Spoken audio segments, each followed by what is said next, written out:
7 tahun mengabdi, tapi tak dianggap negara. Namanya Rerisa, bukan nama yang viral, bukan pula pahlawan buatan media.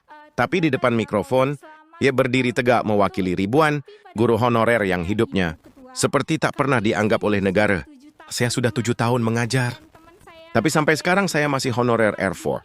R4, status paling rendah dalam strata guru honorer. Bahkan pegawai kontrak outsourcing di kantor dinas bisa punya SK yang lebih jelas. Tapi tidak bagi Rerisa. Sudah 7 tahun ia hadir di sekolah, bukan sebagai tamu, tapi juga bukan sebagai pegawai tetap. Ia tuh seperti bayangan yang bekerja namun tidak terlihat sistem.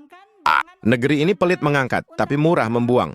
Guru honorer di Indonesia bukan sedikit.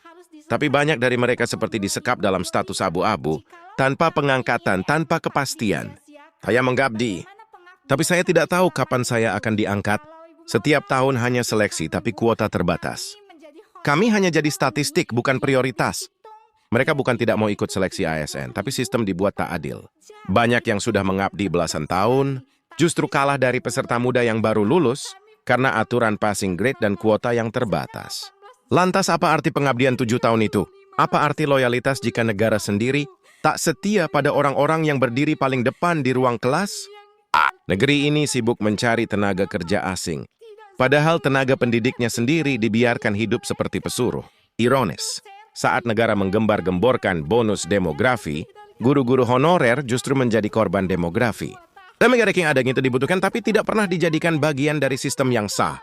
Rerisa bukan satu-satunya. Di balik suaranya ada ribuan suara yang serak. Ada guru-guru tua di pelosok yang masih mengajar dengan semangat, meski gaji mereka tak cukup untuk beli sepatu anak. Ada yang jatuh sakit, tetap datang ke sekolah. Ada yang naik motor tua tiap pagi, pulang dengan hati lelah, bukan karena murid, tapi karena negara. Apalagi yang harus mereka buktikan? Apakah pengabdian harus dikorbankan di altar birokrasi? Hari ini Suara Langit menyampaikan ini bukan untuk membuat viral air mata, tapi untuk membongkar kedunguan sistem. Guru bukan cuma profesi. Guru adalah fondasi peradaban. Dan jika bangsa ini terus membiarkan guru-guru honorer dibiarkan tanpa kejelasan, maka bangsa ini sedang menggali kuburannya sendiri.